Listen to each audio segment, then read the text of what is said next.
On December 1st, 1948, a well-dressed man was found dead on Somerton Beach in Adelaide, Australia. No identification, every label cut from his clothing, a hidden pocket sewn into his trousers, containing a scrap of paper torn from a rare poetry book. 2 Persian words, Tamam Shud, it is finished. In 2022, DNA analysis identified him as Carl Webb, an electrical engineer from Melbourne. His name was found. His cause of death was not. The 5-line cipher written in the copy of the Rubaiyat found nearby has never been decoded. The woman whose phone number was in the book, a nurse named Jessica Thompson, went to her grave without explaining her connection to Carl Webb, and a witness who came forward in 1950 said they saw a man carrying another man over his shoulder on the beach the night before the body was found. That witness account was never formally investigated. We found something in the South Australia police file that connects Carl Webb's professional history to a network that was active in Adelaide in 1948, a network that explains why his name took 74 years to surface.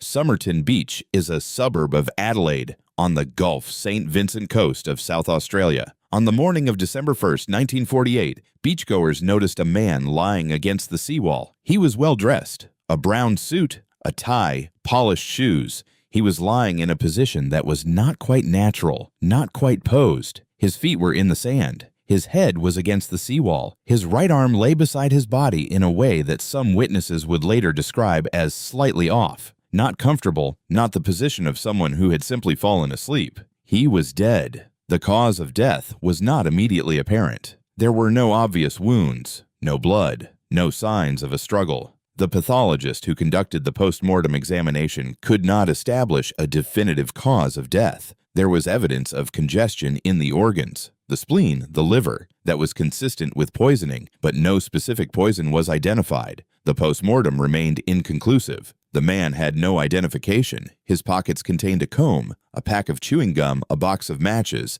a half-used train ticket to Henley Beach, and a bus ticket. Nothing that identified him. His clothing was carefully selected, good quality, clean, properly fitted, but every label had been removed from every garment. The labels on his suit, his shirt, his tie, his underwear, all had been cut out, not worn away, deliberately cut. Someone had taken deliberate steps to make this man impossible to identify. They had, for 74 years, succeeded. Several months after the body was found, a renewed examination of the man's clothing revealed a small fob pocket that had been missed in the original search. It had been sewn into the waistband of his trousers. Not a standard garment feature, but a modification. Inside the pocket, a rolled-up scrap of paper approximately 2 inches by 1 inch. On the paper, printed in a specific font, were 2 words in Persian, Tamam Shud. It is finished. It is ended. The phrase appears at the end of the Rubaiyat of Omar Khayyam, a collection of 12th century Persian poetry that had been widely published in English translation in the 19th and 20th centuries. The specific phrase marks the conclusion of the poem. Police recognize the font as matching a specific edition, a rare New Zealand edition of the Rubaiyat. They appealed to the public. A man came forward. He had found a copy of the Rubaiyat in the back seat of his unlocked car, left in a suburb near Somerton Beach, around the time of the man's death. He had not thought anything of it. He turned it over to police. The copy matched. The final page had been torn. The scrap of paper fitted exactly. Inside the back cover of the book, written in pencil in handwriting that was not the book's previous owner, was a 5-line sequence of letters. Investigators initially thought it was a code. Cryptographers analyzed it. Military code breakers analyzed it. Independent researchers have analyzed it for 75 years. It has never been decoded. And also inside the book, written in pencil, a phone number. The phone number belonged to Jessica Thompson.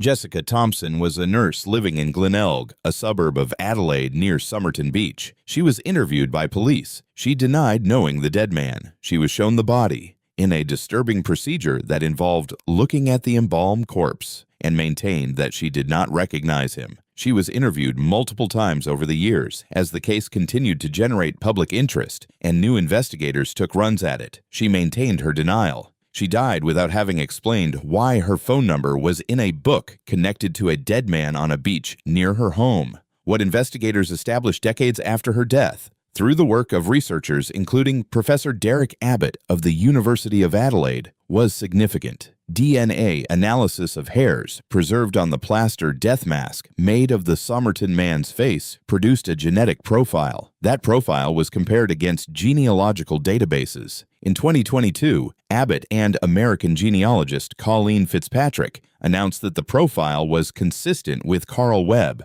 an electrical engineer and instrument maker born in Victoria in 1905, who had been married and separated from his wife. The same analysis produced another finding, a woman whose DNA was consistent with being Carl Webb's daughter. The woman's mother was Jessica Thompson. Jessica Thompson, who denied knowing the dead man, had a child whose father was Carl Webb. She knew him. She knew him well. She denied it for the rest of her life. Carl Webb was born on November 16, 1905, in Leongatha, Victoria. He trained as an electrical engineer and instrument maker. He worked in the electrical industry in Victoria. He married a woman named Dorothy Robertson in 1941. The marriage broke down. He was estranged from his wife by the late 1940s. He had no criminal record. No known intelligence connections appear in his official history. He was not a military figure, not a diplomat, not anyone whose name appears in the surviving intelligence records of the period that have been declassified. He was, on the face of it, an ordinary man in an ordinary profession. But an ordinary man does not cut every label from his clothing before traveling from Melbourne to Adelaide. An ordinary man does not sew a hidden pocket into his waistband containing a page of Persian poetry. An ordinary man does not have a child by a woman who denies knowing him, and who is found, after his death, to have his phone number in a book connected to his body. An ordinary man's name does not take 74 years to surface. The gap between what Carl Webb appears to have been and what Carl Webb appears to have done is not explained by anything in his official history. In 1948, Adelaide was not a backwater. It was an industrial city with a significant wartime and post-war scientific and technical establishment. The Weapons Research Establishment, one of the most sensitive defense research facilities in Australia, was active in the region. The immediate post-war period was the beginning of the Cold War, and Australia was, through its relationship with Britain and through the UK-USA intelligence arrangement, integrated into Western intelligence networks, an electrical engineer and instrument maker in this environment.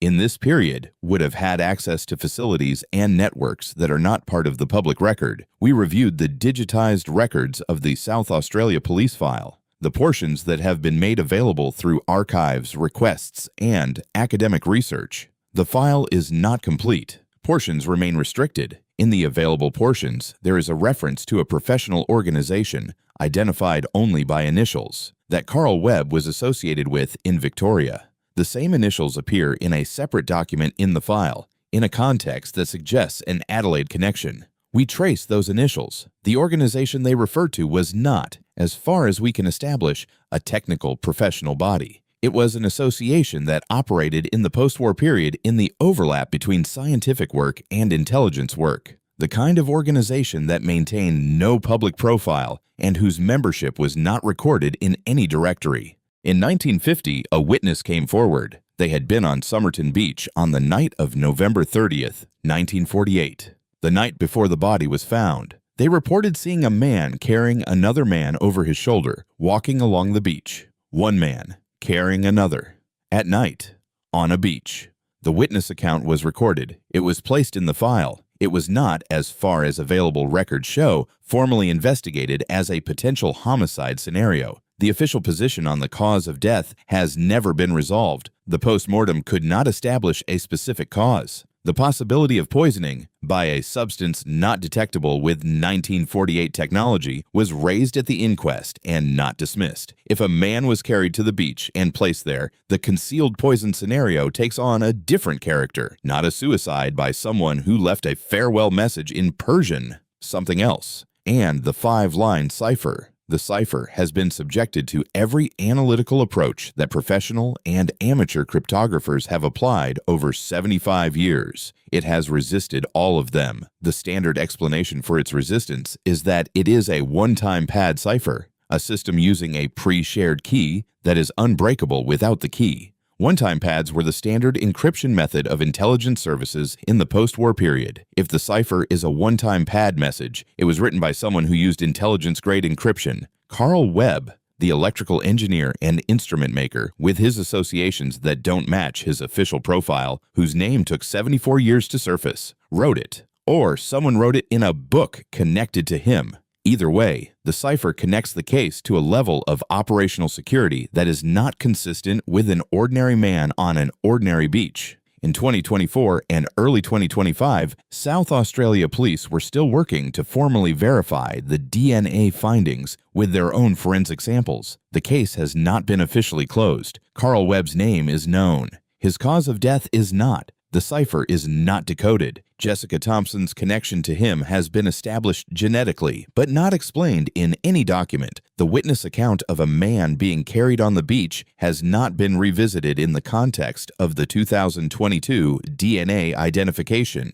The identification of Carl Webb changes what questions we ask, but it does not answer them. It tells us who he was. It does not tell us why he was there, who put him there, what the cipher says, or why a woman who had a child by him denied knowing him for the rest of her life. The professional network we identified in the police file, the organization identified only by initials, has not been publicly addressed in any account of the case. Its connection to Carl Webb, if connection there is, has not been examined. We are laying out what we found. Here is what we know. On December 1st, 1948, Carl Webb was found dead on Somerton Beach in Adelaide. Every clothing label had been cut. A hidden pocket contained a Tamam Shud fragment. His phone number was in a book found nearby, belonging to Jessica Thompson, who denied knowing him and who had his child. A 5-line cipher in the book has never been decoded. A 1950 witness saw a man being carried on the beach the night before.